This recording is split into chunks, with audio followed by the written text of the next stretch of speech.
जय सिया राम। स्वागत है आप सभी का इस वीडियो में। आज के इस वीडियो में हम बात करने वाले हैं क्लास 12th से संबंधित कुछ सैमरी के बारे में, जो आपके 2024 का जो यह एग्ज़ाम होने वाला है, जो परीक्षा होने वाला है, उसमें जो संभावना है पूछने का सैमरी, इस बार वही सैमरी आज आप लोगों के लिए हम लेकर के आए हैं। ध्यान से देखने की ज़रूरत है, ध्यान से समझने की ज़रूरत है, क्योंकि अगर इस पर थोड़ा सा हम ध्यान दे देंगे तो 5 नंबर हमारा फिक्स है। कितना नंबर? 5 नंबर। ठीक है। 6 क्वेश्चन पूछता है, जिसमें से कहता है कि कोई भी 3 क्वेश्चन का जवाब दीजिए। ठीक है। उसमें 2 क्वेश्चन जो है, 2 क्वेश्चन वो केवल और केवल सैमरी से ही होता है। 2 क्वेश्चन केवल सैमरी से ही होता है। ठीक है। और जैसा कि आप सबको पता है कि 2 मैच करने वाले क्वेश्चन होते हैं, तो आप केवल प्रोज पोएट्री जो भी हैं उनका बस ऑथर्स के साथ उसको क्या करना है, मैच कर देना है। ठीक है। तो 2 वो और एक ट्रांसलेशन पूछता है। आप चाहे तो ट्रांसलेशन भी बना सकते हैं, जो कि बड़ा ही आसान पूछता है। और यदि ट्रांसलेशन आपसे नहीं बन पाता है तो उस स्थिति में आप क्या करेंगे कि एक सैमरी आप लोग कम से कम 2 सैमरी या 1 सैमरी आप जरूर लिखेंगे। ठीक है। लेकिन बनाना कोई 3 ही है, याद रहे। ठीक है। अगर 2 सैमरी बनाते हैं तो मैच वाले में 1 ही बनाना होगा, और अगर 1 सैमरी लिख देते हैं तो दोनों मैचिंग वाला और 1 आपका सैमरी, ये मिला करके आपका हो जाएगा नंबर पूरा।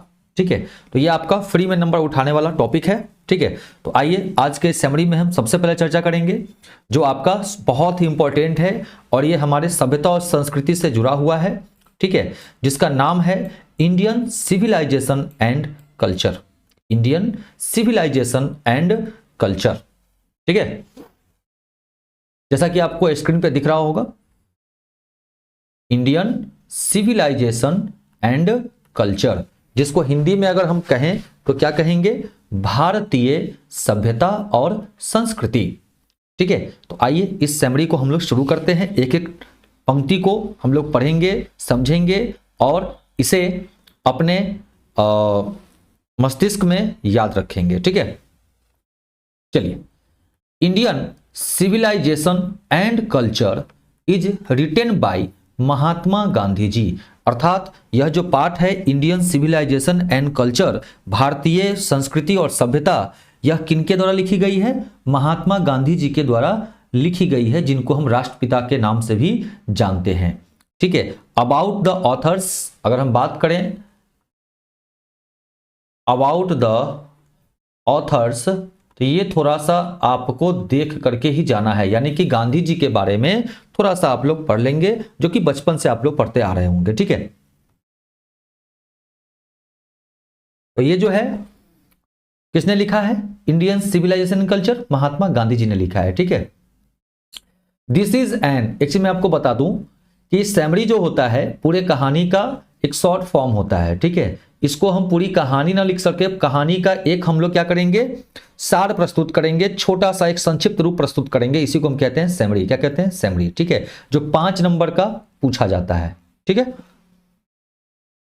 दिस इज एन इंपॉर्टेंट एसे, यानी यह एक महत्वपूर्ण निबंध है। क्या है? यह एक महत्वपूर्ण निबंध है।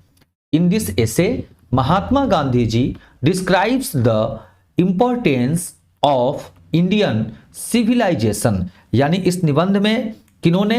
तो महात्मा गांधी जी ने क्या किया है? तो भारतीय सभ्यता का वर्णन किया है। किस सभ्यता का? हमारे भारतीय सभ्यता का वर्णन किया है। किसने किया है? महात्मा गांधी जी ने। ठीक है। He praises our ancient civilization and says that no other civilization of the world can be compared with our civilization। अर्थात इन्होंने कहा है कि इन्होंने किसने? महात्मा गांधी जी ने, कि हमारी प्राचीन सभ्यता की प्रशंसा करते हुए इन्होंने कहा है। ठीक है। एंशिएंट सिविलाइजेशन का प्रेजेस करते हुए, प्रशंसा करते हुए कहा है ना, कि विश्व के किसी भी अन्य सभ्यता, यहां पे एक पंक्ति है, no other civilisation of the world, यानी कि विश्व की किसी अन्य सभ्यता की तुलना, कंपेयर विथ, कंपेयर मतलब क्या होता है? तुलना। कंपेयर विथ आवर सिविलाइजेशन, यानी कि विश्व के किसी भी अन्य देश की सभ्यता की तुलना हमारी सभ्यता से नहीं की जा सकती है। ठीक है। चलिए according to Gandhi ji civilisation is the way of conduct, अर्थात इन्होंने कहा है कि गांधी जी ने कहा है, इनके अनुसार क्या कहा गया है, गांधी जी के अनुसार, अकॉर्डिंग टू गांधी जी, यानी कि गांधी जी के अनुसार कहा गया है कि सभ्यता क्या है, हमारे आचरण का क्या है, तरीका है, क्या है, तरीका है, ठीक है। It guides us to our duty, अर्थात यह हमारे कर्तव्य के प्रति हमारा क्या करता है, मार्गदर्शन करता है, क्या करता है, मार्गदर्शन करता है, ठीक है। कौन, हमारी संस्कृति, हमारा सभ्यता, ठीक है। It also teaches us the lesson of morality, अर्थात यह हमें नैतिकता का पाठ भी पढ़ाता है, कौन, हमारी सभ्यता, कि हमें क्या करना चाहिए और क्या नहीं करना चाहिए। It refers to good conduct and stresses our moral character, अर्थात कहा है इन्होंने कि यह अच्छे आचरण को संदर्भित करता है और हमारे नैतिक चरित्र पर क्या करता है, बल देता है, किस पर, स्ट्रेसेस आवर मोरल कैरेक्टर, यानी कि हमारा जो नैतिक चरित्र है, हर इंसान का अपना अपना एक कैरेक्टर होता है, उस पर क्या करता है, यह बल देता है, ठीक है। फिर कहा है इन्होंने कि our civilisation is the most ancient and the strongest of all the civilisation of the world, यानी इन्होंने कहा है कि दुनिया में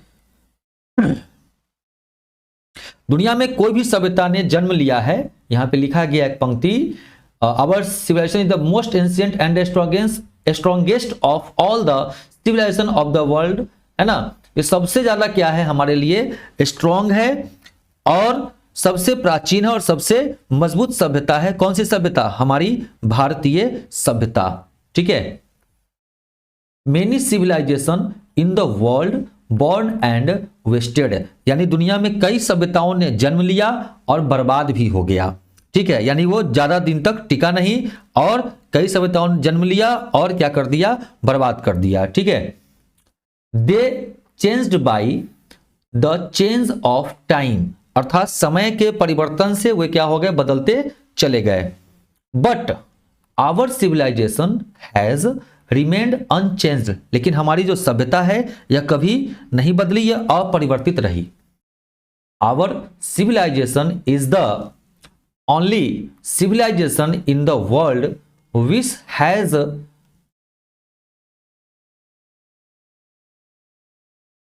यहां सी होगा, which has not lost its glory, अर्थात हमारी सभ्यता जो है वह विश्व की एकमात्र ऐसी सभ्यता है जिसने अपना वैभव कभी नहीं खोया है, जिसने अपना वैभव, जो इसका सम्मान है, ये कभी इसने अपने वैभव को नहीं खोया है, ठीक है। वहां विच होगा, थोड़ा सा मिसप्रिंट है, इसके लिए माफी चाहते हैं हम। आइए समझ में आ रही है बात। फिर क्या कहता है, ध्यान दीजिएगा, गांधी जी ने क्या कहा है, ध्यान दीजिएगा।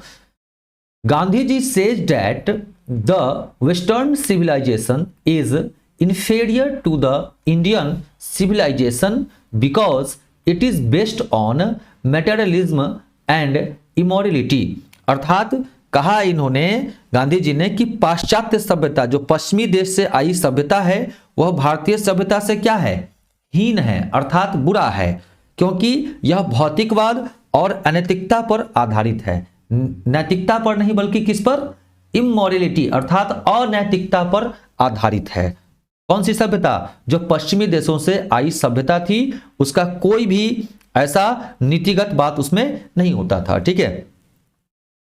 On the other hand the Indian civilisation is based on spiritualism and morality, अर्थात दूसरी ओर हम बात करें तो भारतीय सभ्यता जो है अध्यात्मवाद और नैतिकता पर आधारित है। अध्यात्म, आप सभी जानते हैं कि हमारा देश एक आध्यात्मिक देश है, यहाँ पे वेदों का, अलग अलग संस्कृतियों का यहाँ क्या हुआ है, उत्पत्ति हुआ है, और हमारी जो वैदिक सभ्यता है वही सभ्यता को हम लोग अपना करके और अपना जीवन यापन करते हैं।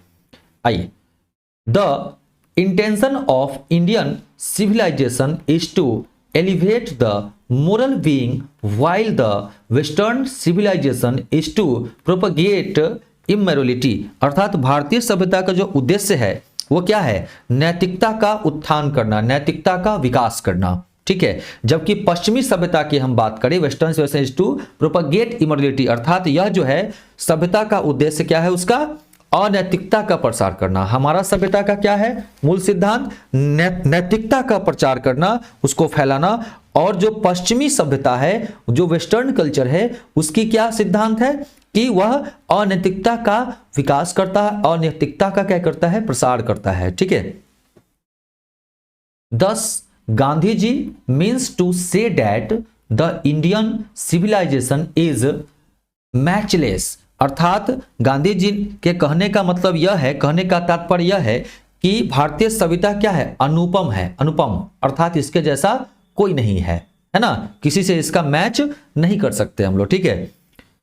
He says that the Indian civilization is superior to any other civilization in the world, यानी उनका कहना है कि भारतीय सभ्यता जो है हमारी, वो दुनिया की किसी भी अन्य सभ्यता से क्या है, श्रेष्ठ है, सबसे श्रेष्ठ है, सर्वश्रेष्ठ है, ठीक है।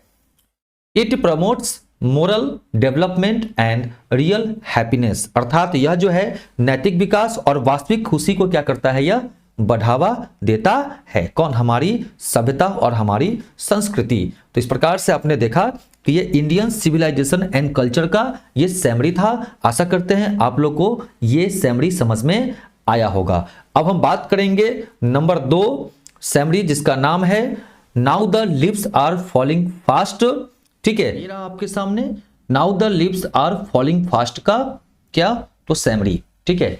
इसको अगर हम हिंदी में बात करें तो इसको कहा जाता है अब पत्तियां तेजी से गिर रही हैं। इसका जो मेन मीनिंग है वो हमने लिखा है। वैसे यहाँ पे जो लेखक हैं W.H. ऑडेन, इन्होंने इसका भाव जो है अलग शब्दों में लिया है, अलग सेंस में लिया है। वो हमारे लाइफ से संबंधित कुछ बातें यहाँ पे बताते हैं, ठीक है। तो चलिए शुरू करते हैं। Now the leaves are falling fast. Now the leaves are falling fast is written by, देखिए ये जो पंक्ति है ना, ये पहला पंक्ति, ये आपको चाहे कोई भी सैमरी पूछे उसमें लिखना है, ठीक है ना। Now the leaves are falling fast is written by W.H. Auden, यानी यह जो now the leaves are falling fast है, यह किसने लिखा है, W.H. ऑडेन द्वारा लिखा गया है। This is a very fine poem, ये पंक्ति भी किसी में this is a very nice poem, this is a very nice essay, इस तरह से लिखेंगे तो जो चेक करने वाले होंगे कॉपी आपके, वो आपको अच्छा समझेंगे, ठीक है। तो यह बहुत ही क्या है, उम्दा, फाइन है ना, कविता है। In this poem the poet describes the frustration that is naturally present in human life. इस कविता में कवि उस हताश का वर्णन करते हैं जो मानव जीवन में स्वाभाविक रूप से क्या है, मौजूद है। हर किसी के पास दुख है, हर किसी के पास, हर इंसान सुखी है तो कहीं ना कहीं किसी न किसी कारण से दुखी भी है। तो इसी के बारे में इस पाठ में इन्होंने W.H. ऑडेन साहब ने इसमें कुछ बताने का प्रयास किया है। तो चूंकि इसका हम पूरा कहानी तो आपको बता नहीं सकते, परंतु इसका कुछ सैमरी आपके सामने प्रस्तुत कर सकते हैं, इससे भी आपको बहुत कुछ क्लियर हो जाएगा, ठीक है। Here the poet says that now the leaves are falling fast, अर्थात यहां कवि कहते हैं कि अब पत्ते तेजी से क्या हो रहे हैं, झड़ रहे हैं। पत्ते क्या हो रहे हैं, तेजी से झड़ रहे हैं। It means all human beings are going towards death very fast due to diseases and other reasons, यानी कि यहाँ पे पेड़ से पत्ते तेजी से झड़ रहे हैं, यह शब्द जो है, यह वाक्य जो है किसके लिए प्रयोग किया गया है, तो हमारा जो मानव जीवन है वह किसी बीमारी से या किसी कारण से जो समाप्त होते जा रहा है, मृत्यु की ओर जा रहा है, इसके बारे में कवि ने कहने का जो है यहाँ पे भाव प्रकट करते हैं, ठीक है। वही कहा इन्होंने कि it means all human beings are going towards death very fast, यानी कहा इन्होंने कि सभी मनुष्य जो है वो बीमारियों और अन्य कारणों से, due to diseases and other reasons, बीमारी और अन्य कारणों से बड़ी तेजी से मृत्यु की ओर जा रहे हैं। कौन, सभी मानव, सभी मानव। During their life span their desires and aspirations are not fulfilled. अर्थात कहा है कि उनके जीवन के दौरान स्पैम का मतलब होता है अमेरिका से आयात टीन के डिब्बों में, जो भी आयात करने वाले टीन का एक डिब्बा होता है उसमें जो बंद खाद्य पदार्थ होता है, किसी भी खाने वाले पदार्थ को अमेरिका का एक डिब्बा होता है, टीन का डिब्बा, इसमें जो भी खाद्य पदार्थ वगैरह रहता है उसको कहा जाता है स्पैम। क्या कहा जाता है? स्पैम। ठीक है ना। तो वही कहा इन्होंने कि during their life span their desires and aspirations are not fulfilled. अर्थात उनकी इच्छाएं और आकांक्षाएं पूरी नहीं होती हैं। So they become hopeless and feel loneliness. अर्थात ऐसे में निराश हो जाते हैं और अकेलापन महसूस करते हैं। ठीक है। The messengers of death are present everywhere. The messengers of death are present everywhere in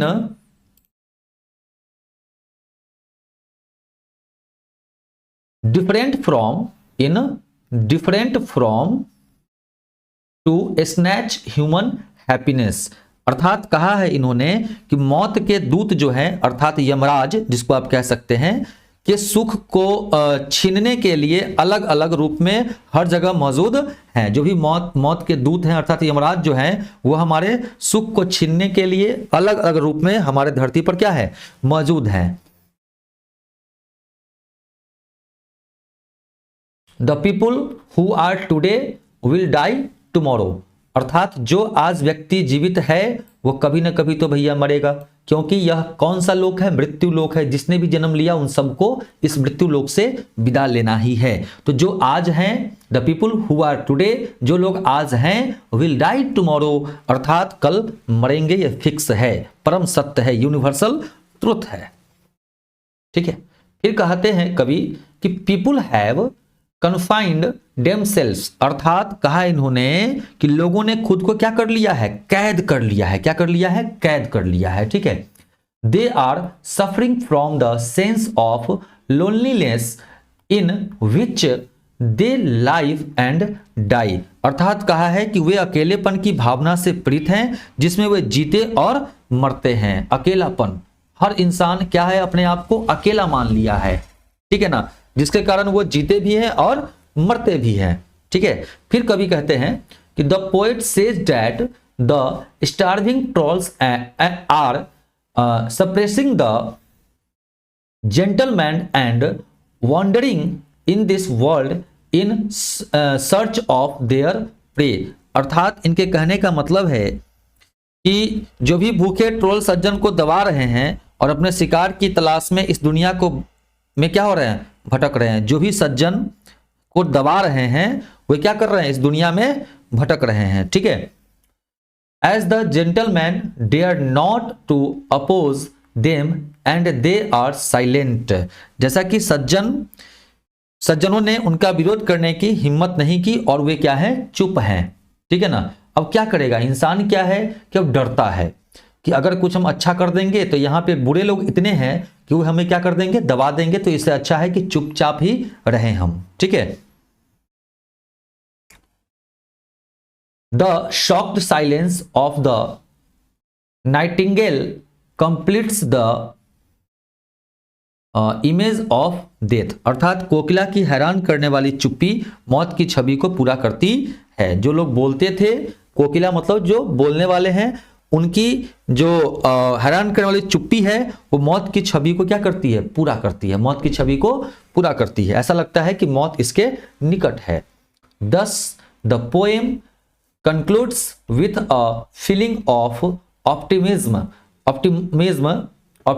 या ऑप्टिमिज्म जो पढ़िए इसको। ठीक है ना। अर्थात इस प्रकार आशावाद की भावना के साथ कविता क्या होती है? समाप्त होती है। एक आशा, कवि एक आशा व्यक्त करते हैं।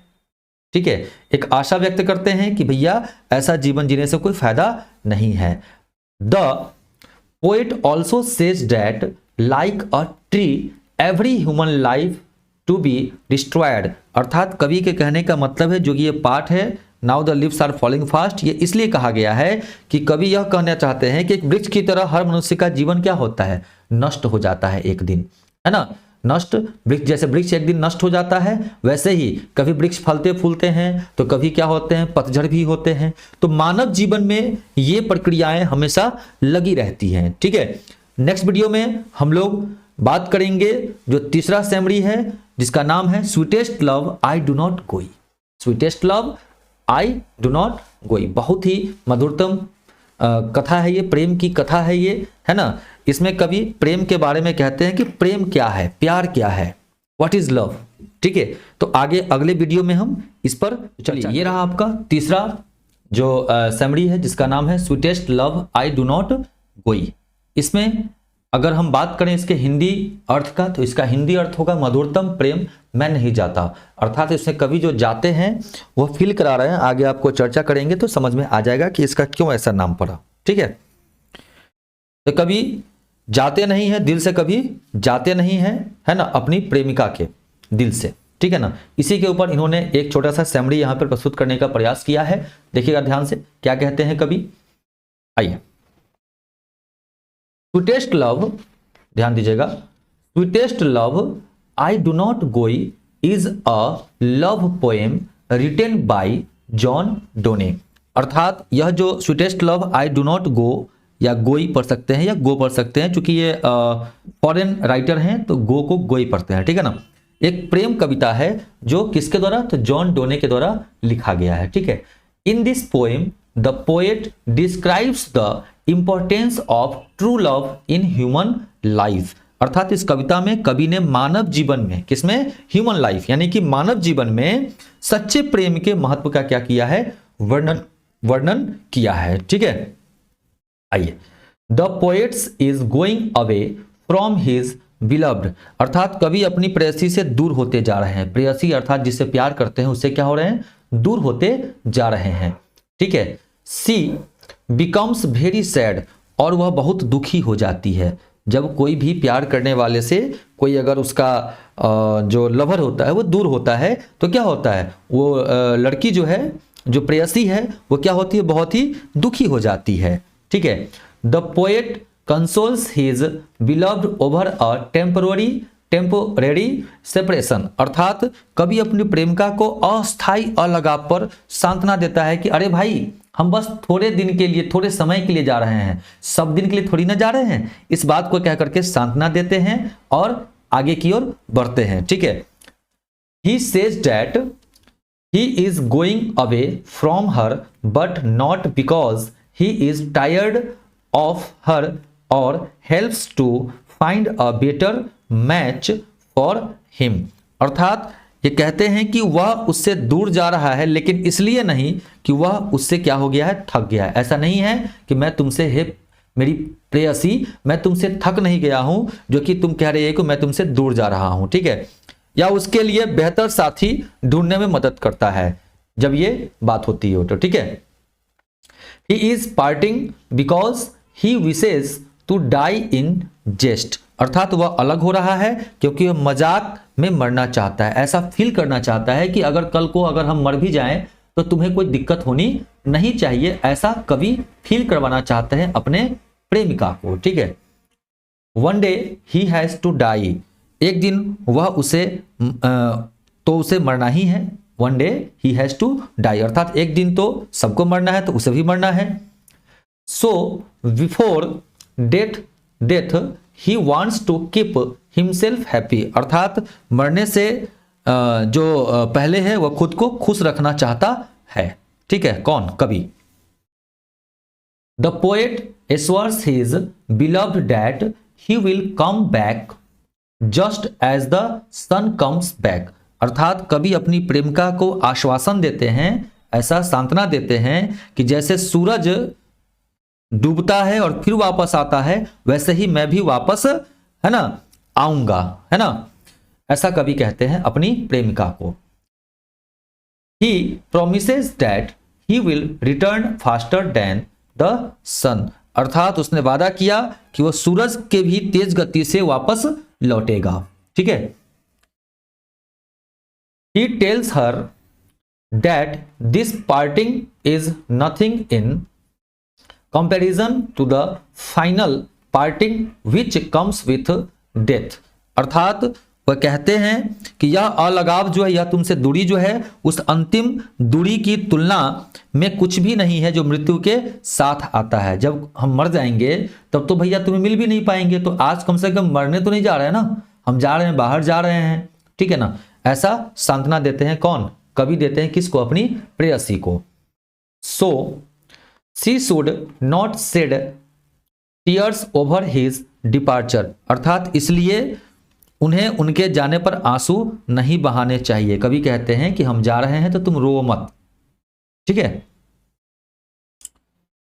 He further says that even if he dies, he will be present in her, अर्थात वह आगे कहता है कि वह अगर मर भी गया तो भी वह उसमें मौजूद रहेगा, ठीक है ना। मुझ में तू ही तू समा, ठीक है। चलिए, so there is no question for separation, इसलिए अलग होने की सवाल ही नहीं उठती है, मैं तुमसे अलग नहीं हो रहा हूं, ठीक है ना। इस प्रकार the poet means to say that true lovers can't be separated even by death, अर्थात जो सच्चे प्रेमी होते हैं, कवि के कहने का तात्पर्य है कि जो सच्चे प्रेमी होते हैं उनको मृत्यु भी अलग नहीं कर सकते हैं, कभी भी सच्चे जो प्रेमी होते हैं उनको मृत्यु कभी अलग नहीं कर सकते हैं। They are never parted from each other, और वे कभी एक दूसरे से अलग नहीं होते हैं। तो ये था आपका sweetest love I do not गोई का गो या गोई जो पढ़िए, ठीक है। ये आपका सैमरी, आशा करते हैं समझ में आया होगा आपको अच्छे से, ठीक है। अब हम बात करेंगे सॉन्ग ऑफ माई सेल्फ का, सॉन्ग ऑफ माई सेल्फ का, ठीक है। सॉन्ग ऑफ माई सेल्फ, जो कि हिंदी में अगर इसको हम प्रस्तुत करें तो इसका अर्थ हो जाएगा स्वयं का गीत। कभी अपने बारे में गीत गाते हैं, सुनते हैं और अपने बारे में बताते हैं, ठीक है ना, अपने बारे में, ठीक है। तो चलिए इसी के बारे में आज हम लोग चर्चा करने वाले हैं, ध्यान से देखिए। नाम है सॉन्ग ऑफ माई सेल्फ, ठीक है। बहुत ही अच्छा ये लेख प्रस्तुत किया है कवि ने, किसने? वाल्ट व्हिटमैन ने, ठीक है ना। आइए, song of myself is a very nice poem written by Walt Whitman, अर्थात सॉन्ग ऑफ माई सेल्फ जो है वाल्ट व्हिटमैन द्वारा क्या की गई है? लिखी गई है, ठीक है। और यह एक बहुत ही अच्छी कविता है, वेरी नाइस पोएम, बहुत ही अच्छी कविता है। In this poem the poet talks about himself, अर्थात इस कविता में कवि अपने बारे में बात करते हैं, केवल अपने बारे में, नाम ही है इसका सॉन्ग ऑफ माई सेल्फ, ठीक है ना। गीत में केवल अपने ही बारे में बात करते हैं, ठीक है। He enjoys himself and sings for the self, अर्थात यह जो है कवि स्वयं आनंद लेते हैं और स्वयं के लिए ही गाते भी हैं, ठीक है। According to the poet every atom belongs, atom मतलब यहां परमाणु में समझ लीजिएगा, ठीक है ना, यहां कण हो जाएगा या अणु कह सकते हैं आप, ठीक है। According to the poet every atom belongs to him, belongs to every human being, अर्थात कहा है कवि ने कि प्रत्येक कण उसका है और प्रत्येक मनुष्य का है, ये किसी एक का नहीं है, ठीक है। The two human beings are made of the same soil, यानी कोई भी दो इंसान या कोई भी इंसान एक ही मिट्टी के बने हैं, सेम सॉइल, एक ही मिट्टी के बने हैं, ऐसा नहीं कि वो हरा मिट्टी वो पीला मिट्टी है ना, ऐसा कुछ नहीं है, सब एक ही मिट्टी के बने हैं। They are born from parents and their blood is same, अर्थात वे अपने माता पिता से ही जन्म लिए हैं और उनका खून भी क्या है? एक है, ऐसा नहीं कि किसी का खून है पीला तो किसी का लाल, सबका खून का रंग भी कैसा है? सेम है, ठीक है ना। They take the same mind, और वे एक ही मन एक ही सोच रखने वाले हैं, ठीक है ना, एक ही है सबका मन। They also breathe the same air, अर्थात वे उसी हवा में सांस लेते हैं जहां सभी मनुष्य लेते हैं, कोई दोनों में कोई अंतर नहीं है। फिर कभी कहते हैं कि nature smooths everyone in the same way, अर्थात कहते हैं कि प्रकृति सभी को एक ही तरह से सहज बनाती है, ऐसा नहीं कि किसी को कुछ बना दिया किसी को कुछ, सबको एक ही तरह से बनाती है, सबको मानव रूप में ही जन्म देती है, ठीक है। The poet is 37 years old and he is quite healthy, अर्थात कवि का उम्र जो है 37 वर्ष है, 37 ईयर्स ओल्ड, 37 वर्ष के कवि हैं और यह बिल्कुल क्या है, स्वस्थ हैं। क्यों? क्योंकि इनका दिमाग और सोच ये दोनों क्या है, स्वस्थ है। ठीक है।